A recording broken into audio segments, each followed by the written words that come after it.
Yo, what's up, guys? We're back with another episode of Miles Edgeworth, Ace Attorney Investigator. Is it Miles Edgeworth Investigation? Ace Attorney Edgeworth Investigation. There we go. And last episode we got kicked out of our own office. This is disrespectful. But I'm gonna apologize up front. There's probably gonna be a lot of banging in the background. It is the 4th of July when I'm recording this. But it's not really, late at night when people are supposed to be popping firecrackers and stuff. But people are doing it anyway. Sounds like they're blasting a cannon every 5 minutes. But hopefully the mic doesn't pick that up too much. Anyway, let's just get into it. What is with that prosecutor? I can't believe how rude he was. It was unbelievable. Alright, I gotta hopefully I remember my voices too. Please, maintain your professionalism, detective. No, that wasn't his voice. I'm gonna find some really solid evidence proving Maggie innocent. You'll see, sir. But we've been kicked out of the crime scene, sir. True. So then what now what? Looks like my life's fallen into another gigantic ditch. Do not despair, Miss Bird. We can overcome this as well. There are many other places and things we should be looking into anyway. Really, sir? For example, this hallway. The linchpin of his argument against Miss Bird is related to the master key.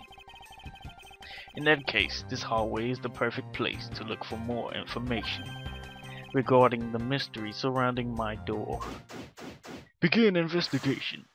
Alright, let's get this investigation going. So what we want to do here is check this.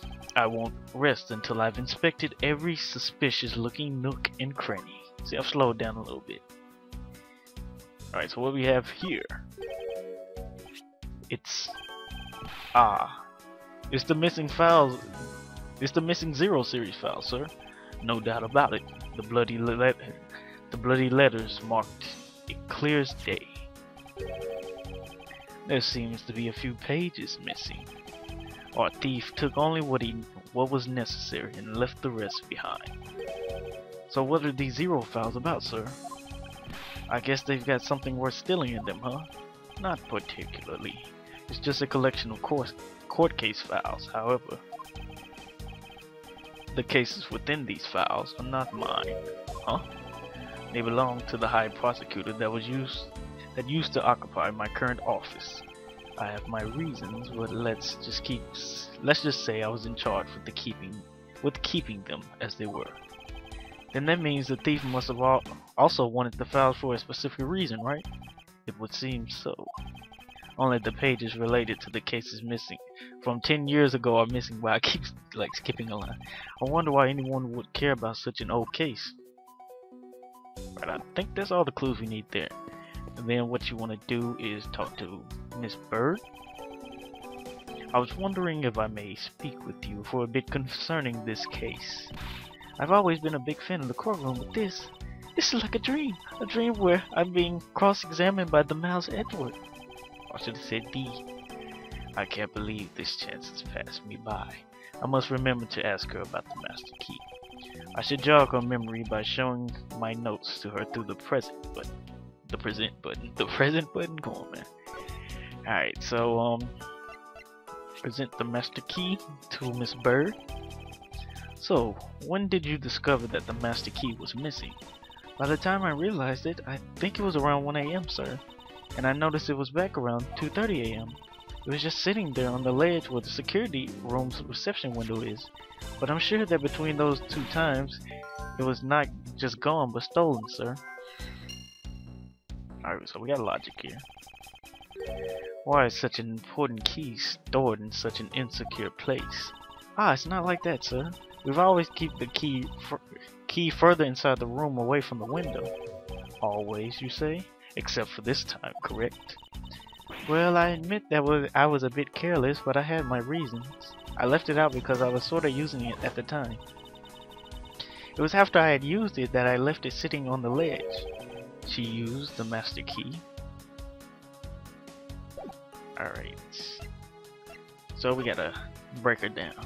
Have you ever met the victim before?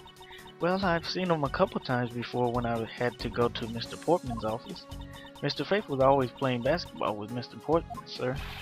That sounds like fun. Just once, have loved to play with them. It sounds fun, but the only person ever taking a shot was Mr. Portman. All Mr. Faith ever did was pass him the ball, sir.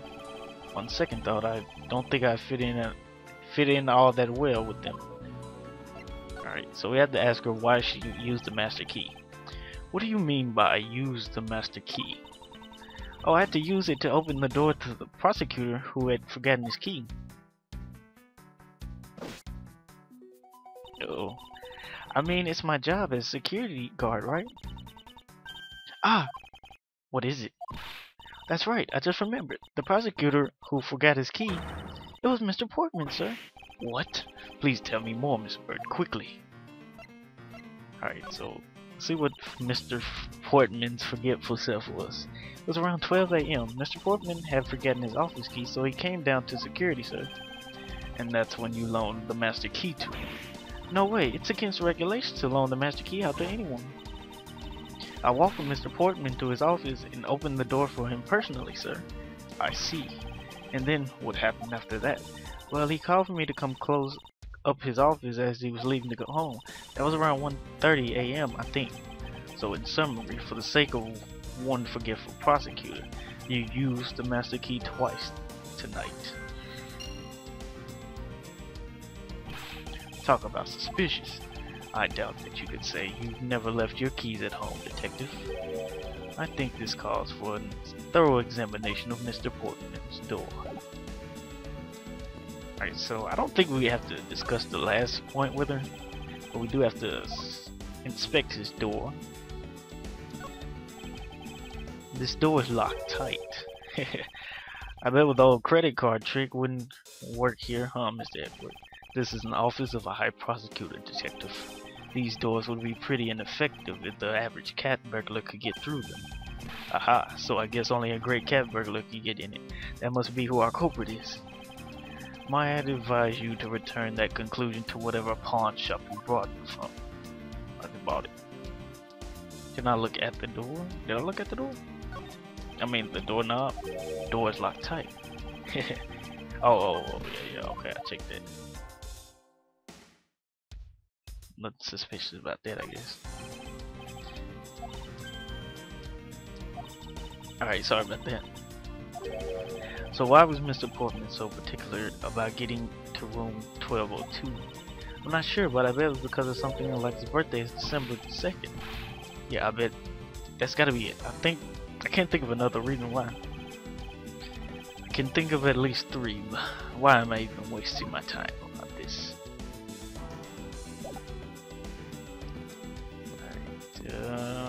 Then I think we're supposed to check our door. I want to rest until I inspect every suspicious looking nook and cranny.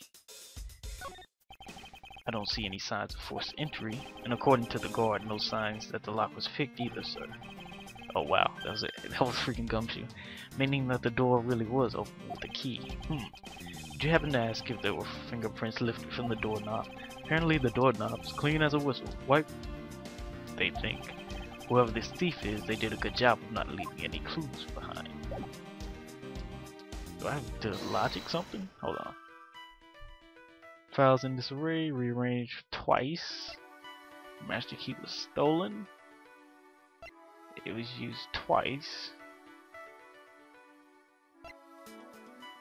Missing from approximately 1 a.m. But she said that she used it at... Okay, maybe we can do this. Because it was supposedly missing when she used it. Yeah, there we go.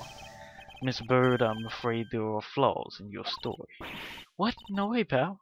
I mean, sir. You said that you locked up Mr. Portman's office at around 1:30 a.m., correct? However, the master key had already been stolen at the time. Wow, nothing gets by you, Mr. Edgeworth. You saw that contradiction like a pro.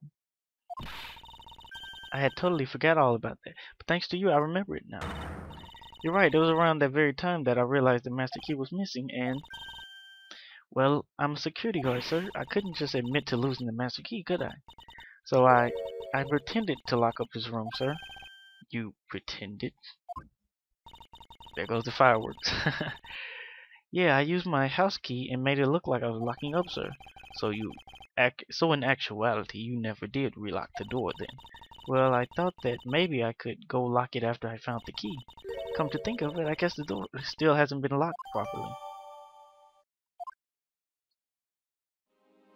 Alright, so we have to go back to checking this door, because remember, it was locked. So this door, gonna have to deduce. Hold on, there we go. Should just use the mouse. There we go. Deduce. Is this spot somehow connected to any of the evidence I hold?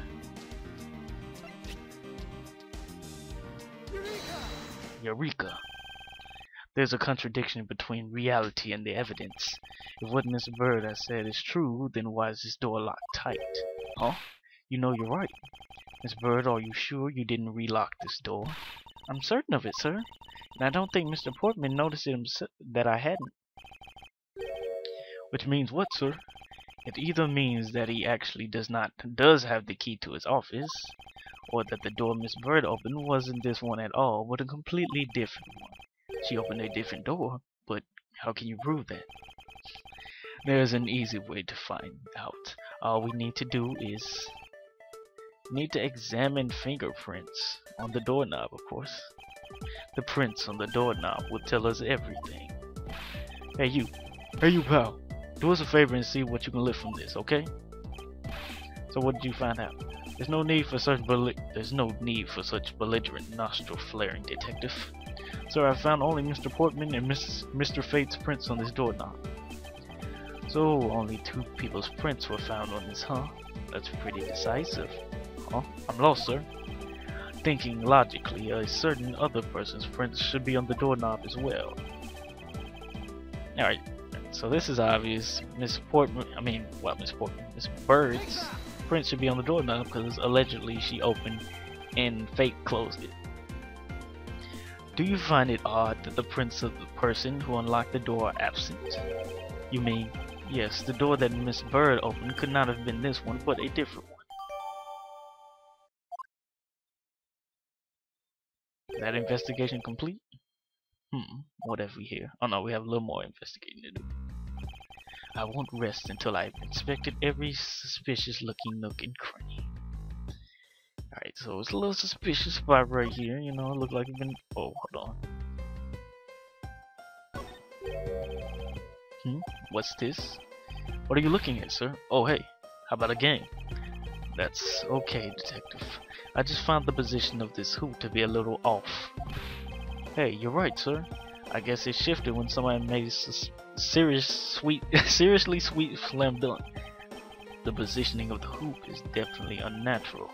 I'd better take note of this. I think that's it, right? Yeah, I'm pretty sure that's it. Is that it? Oh no, okay, it's one more thing. Okay, yeah, I remember.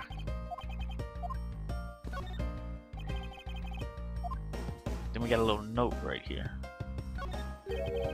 What is this? Looks like a scrap of paper. I'll get it, sir. Let's see. Oh, there's something written on it. Alright, I gotta do a freaking Buddy's voice. No, I'm just gonna do a regular voice. I brought the 3 pieces of evidence by, just like we talked about on the phone, but it looks like you're out. Guess I'll catch up with you later. Buddy.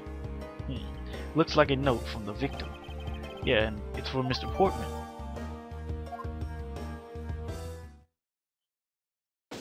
Investigation complete. Poking around this hallway has actually paid off quite handsomely. How, sir? In a variety of different ways. I think it's time we had a little chat with the real culprit in this case. You know who the killer is? Wow, Mr. Edgeworth. As long as my logic is sound, then yes. The mastermind behind this murder is no one other than Mr. Portsman. What? Mr. Portsman? I know it. That's exactly what my logic senses were telling me too. I suspected it was him from the instant he accused Maggie of being the killer, sir. That is anything but logical. Ladies and gentlemen, prepare yourselves. Come what may, it's time to knock on Truth's door. Alright, this goes the showdown. Mr. Portman, I've finished processing the bloody letter, sir. Alright, let me take Alright, let me take a gander at it. Pass it here. Okay, looks good. You there, take good care of this. Uh-oh. Well, if it isn't Detective Gumshoe, end of the line for you, Portsman. We've got you now. Call off your dog, Mr. Edgeworth. Is this some kind of joke? It's no joke. We know, Mr. Jacques Portsman, that you are the guilty party in this case. You must be pretty upset getting chased out of your own room. I'd be mad too. So I guess you can stay if you promise to stay out of our way. You intend to hide your crime under the guise of the prosecutor doing his job? If I can see right through that unsightly paper-thin mask you wear upon your cowl. Haha, who would ever thought it would come to this? Actually, come to think of it, your mentor was Manfred von Karma, right? The legendary prosecutor who never lost a single case for 40 long years. But there's always this incessant chatter about a forged evidence with that guy. Really teaches me that I've got to stay on the lookout for false accusations, you know. Are you done trying to play mind games with me? Because they won't work. The only thing that you should be using is that mouth of yours for now is explaining your... Wow, I butchered that. Let me say that again. The only thing you should be using that mouth of yours for now is explaining yourself. Although that too will only dig your hole deeper. Either way, your game is up. Well, aren't we full of ourselves, even though you have yet to prove anything? Alright guys, here's the showdown. I have no idea what sort of harebrained idea you have in mind, but there's a mountain of evidence that points away from me being the culprit. Besides, how, may I ask, do you propose I unlocked your door and get in here? Look, I feel bad doing this to you, but I've got work to do, so we're done here. Sorry, but we are not finished yet. Boy, you're stubborn. I suppose you're basing your accusations on something. I'll show you what I'm basing my accusations on with evidence. Alright. So, I'm thinking what you want to do is we can present.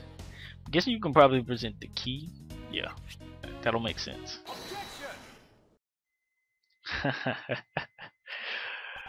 I believe you were able to open my office door with the master key, no less. Wait. Hold on for a second. I never laid a finger on that key, as you already know. Precisely. You were able to open my door without lifting a single finger. Well, maybe you did, but only to direct.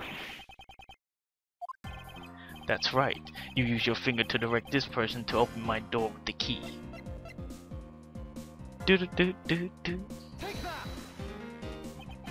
You had asked Miss Bird to open your own office door for you, yes?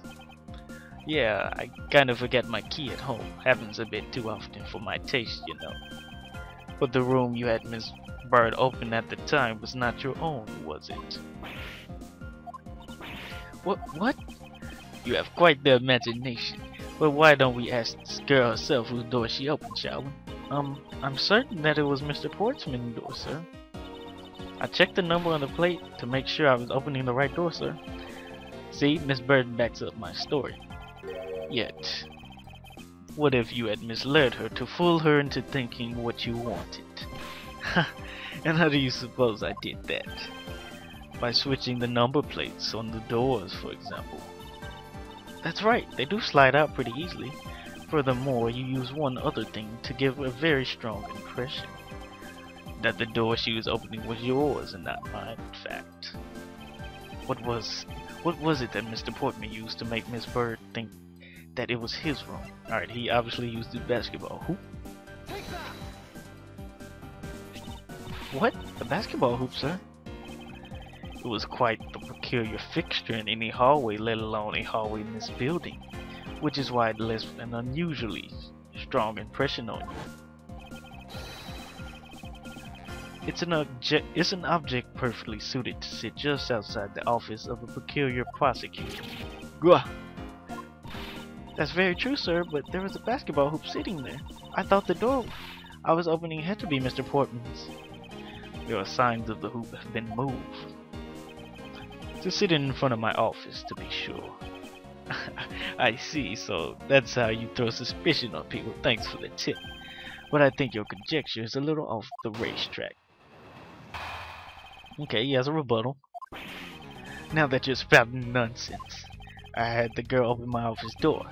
After that, I was in my room the entire time. You don't have a single reason to suspect me. So he tends to claim his innocence to the end, does he? I'm as pure and innocent as my jacket, and Miss Bird is as dirty and guilty as the jacket she wears. My jacket's not dirty, I'll have you know. I just washed it yesterday. Please calm down, for I tend to show who is the one truly covered in slime here. Now, it's probably a couple of angles we could take this. Alright, if he said he... Where her prints were not found, I think we can do that. Yeah, there we go. I had your door dusted for prints. My door? Huh? What for? Come on, I bet you didn't find anything. You sure are good at wasting time. You're right, I didn't find anything, and definitely not Miss Bird's fingerprints. Her prints? What do they have to do with anything? Let's put it this way. If she really was the one who opened your door, then her print should naturally be on the doorknob she touched. Further, all of the prints on my office doorknob have been wiped clean off.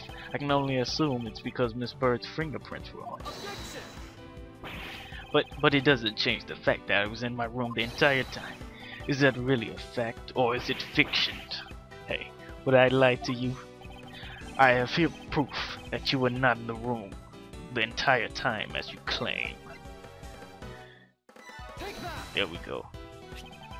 This is a note that the victim left for you, Mr. Portman. A note? It was left under your door, or do you not notice? And right here it says, but you're out. You were not in your room when the victim came to call on you. So then where were you and what were you doing? Don't you think it's time you gave up your charade? We know you stole into my office with the intent of stealing something from me. Detective Fate found you out.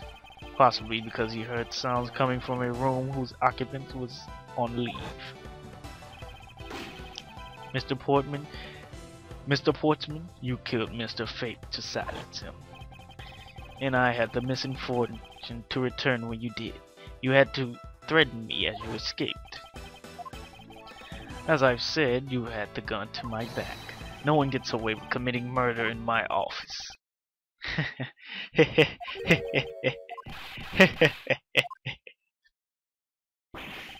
And just what's so funny, pal? Well, that's that look of stiff seriousness on the face of the office's finest prosecutor, as he makes a huge mistake in accusing me, is simply too much to bear. There's just nothing else like it in the world. What? Mr. Edgeworth just explained it all, and he even backed it up. You're the murderer. Stop trying to be slippery and just admit the crime already. And as I said earlier, it's also circumstantial, so full of conjecture. You say that you checked my doorknob for prints. Well, I can readily confess that I wiped down the doorknob down as well. Yeah. I'm a little obsessive compulsive, you see. I didn't want to touch a doorknob that you had touched, which is why I wiped the doorknob down as soon as I could enter after you opened the door. After that, it makes perfect sense that only Jim and my own prints will be on them. You made that up just now, didn't you? Furthermore, as for the note Jim left for me, do you know exactly when that was left? For all we know, he could have left it there before I arrived at the office. Like early evening, for example. Are you saying that you failed to notice a note in your doorway? Hey, even geniuses fail at times. I was probably too preoccupied by work-related matters, although that's no excuse. Now that's just a flat-out lie. There's no way you didn't notice a note that size. Ah, but you can't prove that, can you? Say something, Mr. Edgeworth. Back me up here. No. Mr. Portman makes a good point. I can't prove that he didn't simply overlook it. Besides, I have an airtight alibi. Airtight, you say? Only realized that I had one just now as we were talking. I guess it would have been better for all of us if I had told you sooner. If memory serves me, you came back to my office at around 2 a.m., correct? Back to this office. And it was then that you had the unfortunate confrontation at gunpoint with the culprit. What at exactly that time, I was down in criminal affairs. Ask around. I'm sure the other detectives will corroborate my story. It's the perfect alibi. Alright guys. It turns out that he is actually not lying when it comes to this. So what we want to do here is you want to press all the statements, and then that will trigger something else. So it says you are correct. It was around 2 a.m.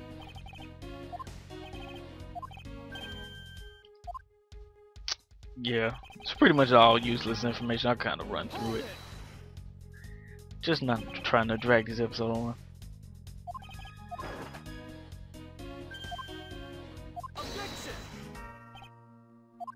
Alright. Blah blah blah. It's only a matter that you ran into the culprit. See, we're making one false assumption at this point, and it will become pretty clear very soon. And want to press this. Press it.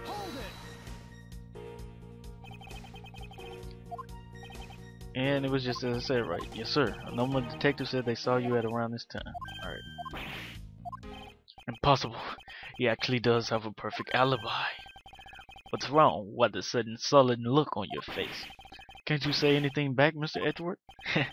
I think we've reached the end of the line. It's time to get off this crazy train. You there. Sir, please escort this young lady out. But remember, be gentle. Maggie! Detective Gumshoe! Uh-oh, gonna have to use our Jimmy Neutron thing. Is there nothing I can do? There must be a way to turn this situation around. If only I had a clue. Did I miss something that can help me cast doubt on his alibi? I need to calmly think through one more time, and with logic. Alright, let's piece this stuff together. Alright. 2 handguns. And the files were rearranged twice. So maybe... Oh wow. Oh, bad logic. Don't do that. Sorry. Okay, yeah, it's this and this. Don't rush, guys. Take your time. It's that. Evidence points to the shells being disturbed once before and once after the murder. But who is to say that the person who did it the second time is the same as the first, which could mean that there was another person who paid a visit to my office tonight. Bop, bop. And that'll do it. If indeed there were 2 culprits, then that resolved the contradiction behind a murder weapon. Despite the music. Despite the fact that there are 2 bullets here in the room, the murder weapon only showed signs of being fired once, leaving the possibility that the other bullet was fired from the other visitor's gun. Furthermore, if we were to suppose that the second culprit's gun was the one that was pointed at my back. Objection! Mr. Portman, it seems that I need to amend my assumptions regarding this case. Great, so you've finally come to your senses. Mr. Edgeworth! Sir, what are you saying? This has been a big misunderstanding on my part from the start. I had assumed that the person I ran into was the killer, but that might not be the case. What do you mean? The person I ran into was just your average thief.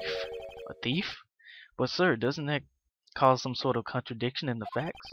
Not at all. It simply means that the killer was someone else. And it means that in actuality, two culprits stole into my office tonight. What do you mean two? It explains both why my shelves were disturbed twice and how there were two guns. Mr. Portsman tricked Miss Bird and gained entry into my office. Now you're just leading the argument. You still don't have any actual proof, you know.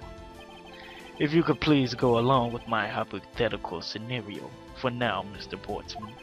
In the end, if you really are innocent, you should have nothing to worry about. Yeah.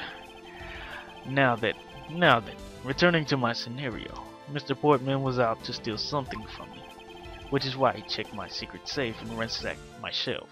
This was the first time. So this would be when the files were put back in the wrong order, right? Correct. And then just look when he was about to look, and then just when he was about to look someone else, who should walk in but his own partner, Mr. Faith. But why did Mr. Faith come into your room, sir? He probably had business with Mr. Portsman, which is why he was in the area. But that's when he noticed sounds coming from my office, would be my guess. Oh, and because you were supposed to be away, right? And he must have thought it was odd, so he came into this office to check it out. Correct. And as a detective, that was the right thing to do. But he came in and found his own partner standing there. Because it was Mr. Portsman, Mr. Faith probably let his guard down, that's all. But Mr. Portsman was not so merciful as to let him leave alive. He waited for the chance and stole Mr. Faith's gun from him, and then he killed him. He silenced Mr. Faith for catching him in the act of stealing. Uh-oh. This was the moment in which the first shot was fired, the one that landed in my files. Following that, Mr. Portsman wiped the gun down and left it behind as he made his exit. He could afford to do that because he had already left a fake dying message behind. You're such a complicated troublemaker, you know that? Well, if things were as simple as that, then all would be solved. However, there was yet another visitor in my room, and this is where it gets complicated. There was another? Visitor, sir? Yes, and this other person's objective was also to steal something from me. Now then, even after Mr. Portman left, the door to my office remained unlocked. However, the new visitor had no way of knowing that, and so they stole the master key from the security guard's room, and then entered my room and searched through my shelves. This was the second time they were disturbed, and it seems that the thief found their prize. The stolen zero files, right, sir? Correct. Only just as the thief was about to leave with the file, I appeared.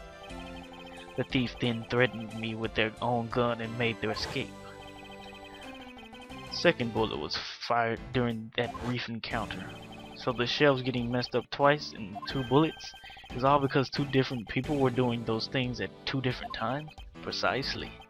So now, do you see, Mr. Portsman? The person I met was just a thief, and was not in fact Mr. Faith's killer.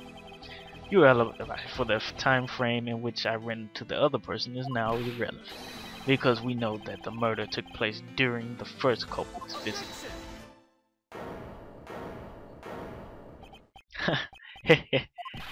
What's so funny, pal? Absolutely splendid. Your scenario explains everything. Of course it does. It's Mr. Edgeworth after all. But you know, it still doesn't change the fact that it's all circumstantial. Supposing if, and that's a big if, your theory is right, it would indeed render my alibi, which has withstood scrutiny, mind you, irrelevant. But there is still one defining point of your argument for which you have no evidence. Your supposition that I was the first visitor. You can't let him get away with that, sir. But he has a point. I have no proof at this point. Don't say that, sir. I don't believe this. Don't worry, Maggie. I'll do something if I must. You know something? I find your attitude to be somewhat peculiar, Mr. Edgeworth. If the person you really met was just a plain old thief, then why is that person not your main suspect? That is, if your theory is correct. Alright, here's alibi part 2. The thief you ran into should be your real suspect, wouldn't you say? We should be out there looking for that thief right now. They still might be nearby. I hate to repeat myself, but as I've already said, I was training in my room. When Jim came to deliver some evidence to me, I was down at criminal affairs. So I can't be expected to know what happened around here after I left. There's a little Edgeworth mixed in his voice. So you think that we should be out there looking for the thief? Of course. Now isn't the time to be wasting time on dead-end discussions. I don't think it's at all dead-end. I find your alibi to be fascinating. Let's continue where we left off, shall we? I know he's lying. I know he was here at the time of the crime. I just have to find a way to prove it. Alright, let's wrap this up, guys. What we want to do is go here. Want to press it? Why didn't you go there with Mr. Faith? Ah, that's because he said he was tired. He was going to take a quick nap. You know those sofas in the hallway. He likes to sleep on those. It's one of his habits. And what of the evidence he brought? There were things related to yesterday's case. Just 2 items. A gun and a pendant. Interesting. This piece of testimony seems too crucial to let slip through the cracks. Alright, we got him now, guys. It's pretty much GG, checkmate. Checkmate. That's what Edgeworth would say. He would say checkmate.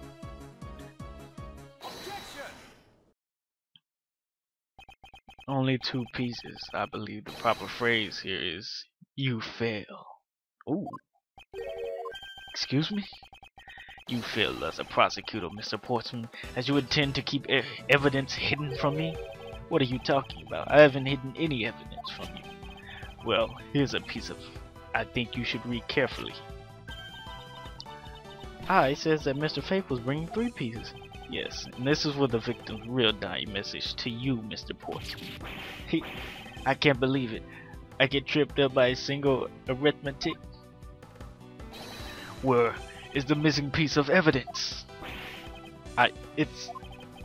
You have it, don't you? Only the guilty would make such a face. Detective Gumshoe. You don't have to say it, sir. I'll pat the guy down from head to toe. What? Don't come any closer, I'm warning you. This is all part of the investigation, pal, so don't even think about stopping me. No. Hey, what's this? He had this on him, sir. Despite what you said, it would appear that you do have something to hide. But why would he hide something like that? There's only one reason why anyone would hide evidence of this caliber. Because it would unequivocally point to the person himself as the real killer. Let's examine this videotape in a little more detail for the section of the tape that will drive the last nail in this coffin.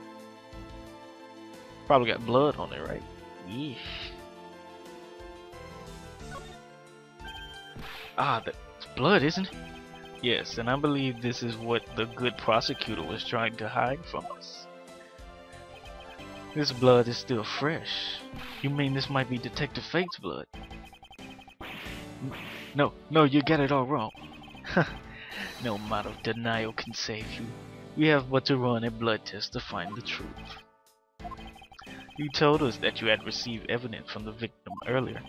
Now, you would tell us when and how did the victim's blood find its way into this video? Yeah, it's totally suspicious. Was it at the moment of his death? Did Detective Faith have this video on his personage when you killed him?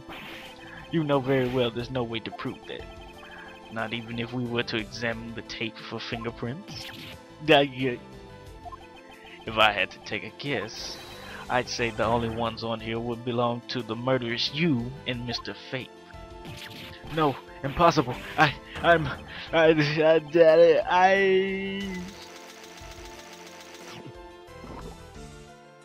Man, swallow gold, man. Ah, nice and clean. Mr. Portman has been placed under arrest for the murder of Detective Buddy Faith, sir. Very good. The results we gotten back from the lab techs on the tape turned out to be the real solid, sir. The blood work came back and it was definitely Mr. Faith's blood on there. And as a bonus, they were also able to lift a few of Mr. Faith's fingerprints as well. Thank you so very much, Mr. Edgeworth. I still can't believe I got to see your cool deduction skills outside the courtroom. I'm impressed beyond words, sir. It was nothing.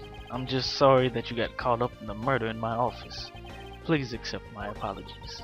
Oh, it's nothing really compared to what I've been through. I mean, I consider myself lucky that it was only a burglary and a murder this time, sir.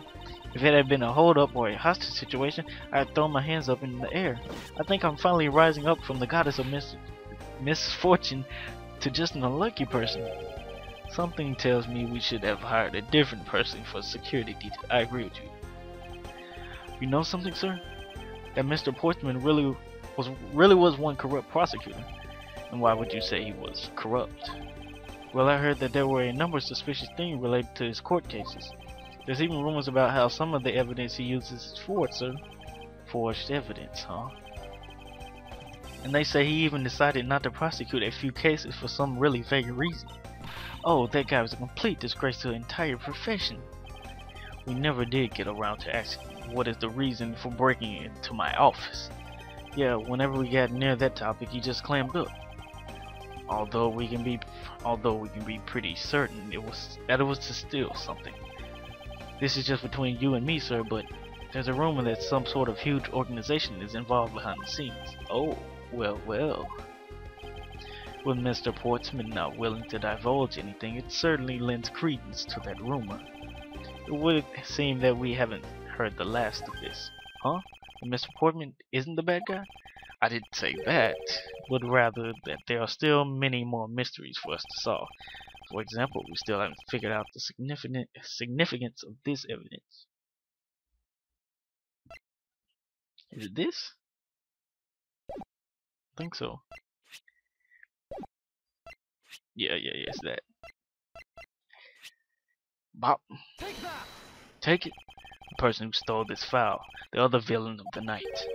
Yeah, I wonder who that was. And what happened to the stolen pages. I wonder, who in the world was it that held me at gunpoint? Mr. Edgeworth, sir. Yes? I came across this while processing your office earlier, sir.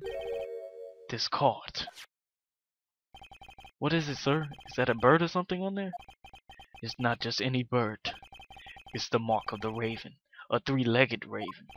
Even you should know what this is, detective. Oh, it's about that thing, isn't it? That great thief everyone's talking about? Yes, it's the mark of the great thief, Yatagarusu. Ooh. Under the mark of the legendary bird, the Yatagarusu is noble to the end, a modern Robin Hood. Labeled mysterious and phantom-like, the Yatagarusu appears and vanquishes at will, though we don't know how much about this thief. Ultimate goal, we do know the targets. The Yatagarusu likes to find and make public evidence of corrupt dealings of all sorts. The theft is always performed in silence and always with perfection. Once a target is chosen, no dramatic calling card or announcement is sent forth. Instead, the chosen corporation is infiltrated without even the target noticing. Some days later, the evidence that was found is sent out to the mass media, along with this single card. Although it has been a while since the Yatagarusu's last appearance. Hey, Mr. Edgeworth, look, something written on the back. What? Let me see. It's the location of where the thief put the stolen files. So the person who stole the contents of the file was the Yatagarusu. Yatagarusu. Organization. Quite a few key words are popping up in this mystery. The murder in my office. The return of the great thief, Yatagarusu. Looking back, I can say I didn't see these events coming. for they were heralded by the incident that began to occur 2 days ago. And we will figure out those events on the next episode. This is a really long episode, and I hope you guys enjoyed, and I will see you guys in the next part.